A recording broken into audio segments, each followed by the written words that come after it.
അപ്പോൾ 2 table spoon അളവിൽ കടുക് എടുത്തിട്ടുണ്ട്. അത് ചെറുതായിട്ടൊന്ന് ചതച്ചെടുക്കുമ്പോൾ നല്ലൊരു എഫക്റ്റാണ് അതിന്. അതുകൊണ്ട് ഞാൻ കടുക് ചതച്ചെടുക്കുകയാണ്.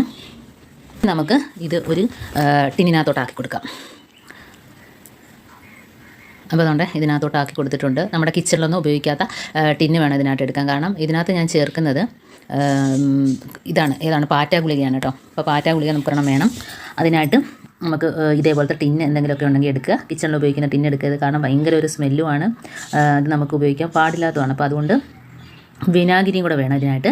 അപ്പോൾ നമുക്ക് ഇത്രയും കടുക് ആവശ്യമില്ല കേട്ടോ. അപ്പോൾ പകുതി നമുക്കൊരു സൊല്യൂഷന് വേണ്ടി റെഡിയാക്കുക. ഇതിപ്പോൾ ഞാൻ ആ പാറ്റ ഗുളിക ഇതേപോലെ ഒന്ന് പേപ്പറിനകത്ത് വെച്ചിട്ട് ഒന്ന് ഇടികല്ല് വെച്ചിട്ട് ഒന്ന് ചതച്ചെടുത്താണ്. പെട്ടെന്ന് തന്നെ പൊടിഞ്ഞിട്ട് കേട്ടോ. അപ്പോൾ ഇതൊരു ടിന്നിനകത്തോട്ട് ആക്കാം. അപ്പോൾ കടുക് ഇത്ര ആവശ്യമില്ല. ഞാൻ പറഞ്ഞ കണക്ക് 2 കാര്യത്തിന് വേണ്ടിയിട്ടാണ് ഇത്രയും കടുക് എടുത്തത്. അപ്പോൾ നമുക്ക് ഈ പാറ്റ ഗുളികയിൽ ഇടാൻ വേണ്ടിയിട്ട് കുറച്ച് കടുക് ഇങ്ങോട്ട് മാറ്റാം. അപ്പോൾ അതൊരു സൊല്യൂഷൻ റെഡിയാക്കാൻ വേണ്ടിയിട്ടാണ്. അപ്പോൾ പാറ്റ ഗുളികയുടെ ആ ഒരു എഫക്റ്റ് അറിയാലോ. അപ്പോൾ അത് നമുക്ക് പല്ലിക്ക് ഒട്ടും ഇഷ്ടമല്ലാത്ത ഒരു സ്മെല്ലാണ് ഈ പാറ്റ ഗുളിക. പല്ലിക്കാണേലും പാറ്റയ്ക്കാണേലും അതെല്ലാം ഒന്നടങ്കം ചത്തുപോകും കേട്ടോ. അപ്പോൾ ഇതേപോലെ നാക്കി വെക്കുക. സ്മെല്ലടിച്ചിട്ട് വരത്തില്ല. അഥവാ വന്നിട്ട് കഴിച്ചിട്ട് പോയാൽ തന്നെ പിന്നെ പല്ലി ചത്തുപോകും. അപ്പോൾ നമുക്കിനകത്ത് കുറച്ച് വിനീഗറും കൂടെ ഒഴിച്ചു കൊടുക്കാം.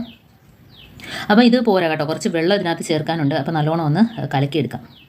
ഗുളികയും അതേപോലെ തന്നെ കടുകും വിനീഗറും എല്ലാം കൂടെ നല്ലോണം ഒന്ന് കലക്കിയെടുത്തിട്ടുണ്ട്. ഇനി നമുക്കിതിനകത്തോട്ട് ഒരു 1.5 ഗ്ലാസ് വെള്ളം ഒഴിച്ചു കൊടുക്കാം. അപ്പോൾ ഇത് ടിന്ന് ചെറുതായതുകൊണ്ട് ഞാനൊരു വേറൊരു ടിന്നിനകത്തോട്ട് മാറ്റുന്നുണ്ട്. അപ്പോൾ അതിനകത്ത് കുറച്ച് വെള്ളം കൂടെ നമുക്ക് ചേർത്ത് കൊടുക്കേണ്ടതായിട്ടുണ്ട്. എന്നിട്ട് നമ്മൾ സ്പ്രേ ബോട്ടിലിനകത്തോട്ടാക്കിയിട്ട് എവിടെയൊക്കെയാണോ സ്പ്രേ ചെയ്യുക അതല്ലെങ്കിൽ ഇതേപോലെ തന്നെ ഒഴിച്ചു കൊടുക്കുക. കുപ്പിയിൽ മൂടിയിൽ ഒരു ഹോൾ ഉണ്ടാക്കിയിട്ട് കുപ്പിയിൽ വെക്കുക. അപ്പോൾ 2-3 ദിവസമൊക്കെ ഇത് വെച്ച് നമുക്ക് സ്പ്രേ ചെയ്തെടുക്കാനായിട്ട് പറ്റും. ഇപ്പോൾ ഉറുമ്പ് ശല്യം, പാറ്റ ശല്യം, പല്ലി ശല്യം, എലി ശല്യം എല്ലാത്തിനും ഒന്നടങ്കം തുരത്താനുള്ള നല്ല കിടിലൻ ടിപ്പ്. അത് ഞാനൊരു 2-3 ഗ്രാമ്പു ചതച്ച് ചേർക്കുന്നുണ്ട്. അപ്പോൾ നല്ല ഗ്രാമ്പു ആണെങ്കിൽ ഒരു 3 എണ്ണമൊക്കെ മതിയാവും കേട്ടോ. അപ്പോൾ അത് അതൊന്ന് വെറുതെ ഒന്ന് ചതച്ചതിനകത്തോട്ട് ചേർത്ത് കൊടുക്കാം. അപ്പോൾ അതിനകത്തോട്ട് ഇട്ട് കൊടുത്തിട്ടുണ്ട്. ഇത് നമുക്ക് ഈ ഒരു കടുക് നമുക്ക് പേപ്പറിനകത്തോട്ട് തട്ടിയിട്ടിട്ട് നമ്മുടെ ഗ്യാസ് അടുപ്പിൻ്റെ അടിഭാഗത്ത് വെച്ച് കൊടുക്കാം. അതിലെ കബോർഡിൽ വെച്ച് കൊടുക്കാം. അപ്പം പല്ലി പിന്നെ ആ ഭാഗത്തോട്ടേ വരത്തില്ല.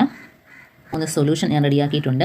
അപ്പോൾ നമുക്ക് ഇത് വാഷ് ബേസിലും സിങ്കിലും നമ്മുടെ കിച്ചൺ ഭാഗത്തും അതേപോലെ തന്നെ നമ്മുടെ ഫ്രണ്ടിൽ ചെടിയൊക്കെ വെക്കുന്ന ഭാഗത്തും എല്ലാം ഒഴിച്ചു കൊടുക്കുകയാണെങ്കിൽ ഒരു സ്മെല്ലടിച്ചിട്ട് നമുക്ക് പിന്നെ ഒരു പ്രശ്നം ഉണ്ടാവില്ല. ഉറുമ്പിൻ്റെ ശല്യം ഉണ്ടാവില്ല.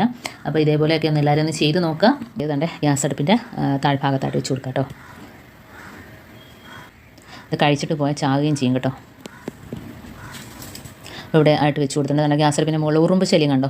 വരിയായിട്ട് ഉറുമ്പ് പോകുന്നുണ്ടോ. അപ്പോൾ ഇങ്ങനെയുള്ള ഭാഗത്ത് ആ ഒരു സൊല്യൂഷൻ നമ്മൾ ഒഴിക്കുകയാണെങ്കിൽ പിന്നെ ഉറുമ്പ് ശല്യമൊക്കെ ഒഴിവാക്കിയിട്ട് അപ്പോൾ ഇടയ്ക്കൊക്കെ നമ്മൾ ഇതേപോലെ ഓരോ സൊല്യൂഷൻ റെഡിയാക്കിയിട്ട് നമ്മൾ ഇതേപോലെയൊക്കെ ഒന്ന് ചെയ്ത് നോക്കുക. നമ്മുടെ വീട്ടിലുള്ള ഇങ്ങനെയൊക്കെയുള്ള ശല്യങ്ങളെല്ലാം ഒഴിവാക്കിയിടും കേട്ടോ. പല്ലിയും പാറ്റയും ഉറുമ്പും അതേപോലെ തന്നെ എലി ഇവയെല്ലാം നമുക്ക് ഒന്നിച്ച് തീർത്താനുള്ള നല്ല കിടിലൻ ടിപ്പുകളാണ് ഞാനിന്ന് ചെയ്തത്.